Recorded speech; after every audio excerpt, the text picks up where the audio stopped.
আজ দারুণ একটা বাঙালি থালি খাওয়ার জন্য কিন্তু চলে এসেছি কল্যাণীতে। আর বাঙালি থালিটাতে দেখো কতগুলো আইটেম রয়েছে। এখানে চিকেন রয়েছে, মাটন রয়েছে, বেগুন ভাজা রয়েছে, পাঁপড় রয়েছে, ভাত রয়েছে, লুচি রয়েছে, ডাল রয়েছে, আলু ভাজা রয়েছে, ভেটকি পাতুরি রয়েছে, পোলাও রয়েছে। অনেক আইটেম দিয়ে কিন্তু আজকে খাওয়া দাওয়া করব। অনেকেই ভাববে এত খাবার কি একজন মানুষ খেতে পারে? না, খেতে পারে। তবে আমরা এটা দুজন মিলে খাচ্ছি, দুখানা থালি নিচ্ছি। আর আমরা যে এসেছি কল্যাণী কষে কষাতে জমিয়ে খাওয়ার জন্য। ফার্স্টে কিন্তু মোচার ঘন্ট দিয়ে ট্রাই করে দেখবো, এরকম ঝুরঝুরে বাসমতি রাইস দিয়ে। বহুদিন হলো কচুর শাক মোচার ঘন্ট এসব খাওয়া হয় না, কিন্তু আজকে মোচার ঘন্ট খেয়ে কিন্তু সত্যি ভালো লাগলো। আর খুব সুন্দর একটা রেস্টুরেন্ট সাজানো গোছানো। আমার কিন্তু এই মোচার ঘন্টটা বিশেষ করে খুব সুন্দর লাগলো।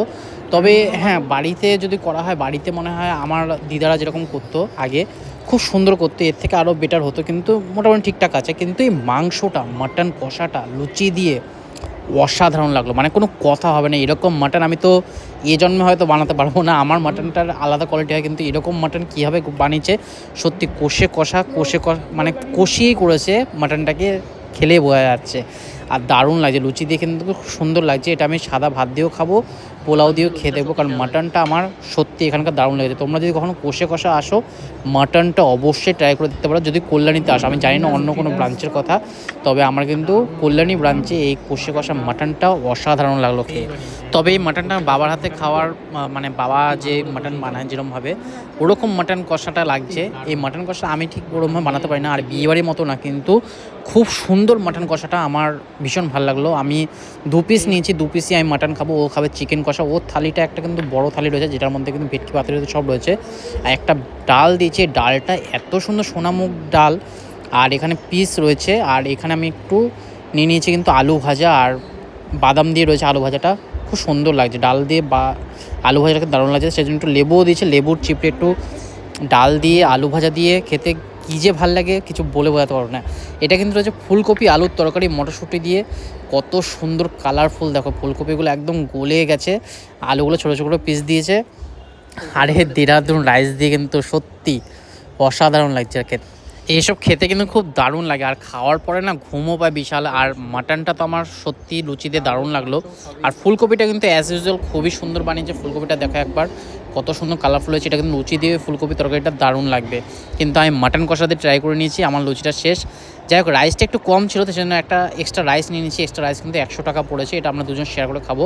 আর এই একটা ভেটকি পাতুরি, একটা মাছটার সাইজ দেখো কত বড় সাইজের একটা মাছ রয়েছে। এটা কিন্তু আমরা দুজন ভাগ করে খাবো। একটা ভেটকি পাতুরি দিয়েছে, কারণ কি ওর যে থালিটা নিয়েছে সেটার মধ্যে কিন্তু এই ভেটকি পাতুরিটা রয়েছে। এটা আমরা হাফ হাফ করে আর্ধেক আর্ধেক শেয়ার করে খাবো। সর্ষে দিয়ে খুব সুন্দর করে বানিয়েছে, আর এটার ফ্লেভারটা দারুণ লাগলো। ভেটকি পাতুরিটা কিন্তু অসাম হয়েছে, অসাম, মানে বলে বোঝাতে পারবো না এখানকার রান্নাবান্নার কোয়ালিটি এত সুন্দর। তবে আমার ভেটকি পাতুরিটা আর মাটন কষাটা বেশি ভালো লেগেছে। অ্যাজ পার তোমরা বলতে পারো ডাল হোক বা মোচার ঘন্ট হোক, তার থেকে বেশি ভালো লেগেছে মাটন কষা আর ভেটকি পাতুরিটা। এখানে ঝুরঝুরে একদম পোলাও রয়েছে, ওরকম ঘি মাখানো অত বেশি না। তবে মাটন কষা দিয়ে পোলাওটা খেয়ে একবার দেখবো, তোমাদের সাথে শেয়ার করবো। মাটনের সাইজগুলো একবার দেখিয়ে দিই। মাটনের সাইজগুলো কিন্তু বেশ ডিসেন্ট সাইজের রয়েছে, 70 থেকে 80 গ্রামের পিস রয়েছে, বড় বড় সাইজের একটা মাটন রয়েছে। আর মাটনটার কোয়ালিটি খুব সুন্দর। হয়তো আশা করি মনে হয় যা কল্যাণী বুদ্ধবারকেরই মাটন হবে হয়তো, আমি যেখানকার মাটন নিই, কারণ কি কোয়ালিটি ওয়াইজ কিন্তু মাটনটা দারুণ ছিল। এর আগে আমি একটা বিরাটিতে মিত্র ক্যাফেতে খেয়েছিলাম মাটন কষা, সেখানকার মাটন কষাটা অতটা ভালো হয়নি। ওই মাটনটা একটু কীরকম অন্যরকম মাটন লাগছিলো, মানে ছাগল মাংস ওরকম লাগছিলো। কিন্তু এই মাটনটা সত্যি রেয়াজি পাঠার মাংস বলা যেতে পারে, খুব সুন্দর। দেখো কত সুন্দরভাবে গলেছে, আর দারুণভাবে কিন্তু ফ্লেভারগুলো মাটনের ভেতরে ঢুকেছে। এই রাইস দিয়ে কিন্তু দারুণ লাগছে সত্যি। মানে এখানকার মাটন যে এত সুন্দরভাবে আমি ভাবতে পারিনি। এটা আমার রেকমেন্ড ছিল না, এই রেস্টুরেন্টে আমি কষে কষা যাওয়ার কথা ভাবিনি।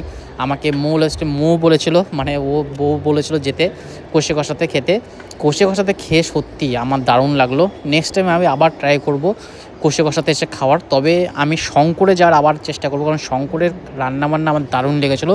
আর তোমাদের ভিডিওটা খুব ভালো লেগেছে শঙ্করের, সেই শঙ্করে আমি যাব। কৃষ্ণনগরে আবার যাব একদিন, ওখানকার মাটন কষা খেয়ে দেখবো, আর তোমাদের শেয়ার করবো কষে কষা বেস্ট নাকি শঙ্করের মাটন কষাটা বেস্ট। আশা করছি আজকে তোমাদের এই ভিডিওটা ভালো লেগেছে। ভিডিওটা ভালো লেগে থাকলে অবশ্যই কিন্তু লাইক শেয়ার কমেন্ট করতে ভুলো না। কমেন্ট বক্সে জানেন তোমাদের কোন খাবারটা ফেভারিট। আমার যেরকম মাটন কষাটা ফেভারিট, সেরকম তোমাদের কোনটা আইটেমটা বেশি ভালো লাগলো। মোচার ঘন্ট, ভেটকি পাতুরি, মাটন কষা, ডাল, আলু ভাজা, কোন আইটেমটা ভালো লাগলো সেটা কিন্তু কমেন্ট বক্সে জানিও।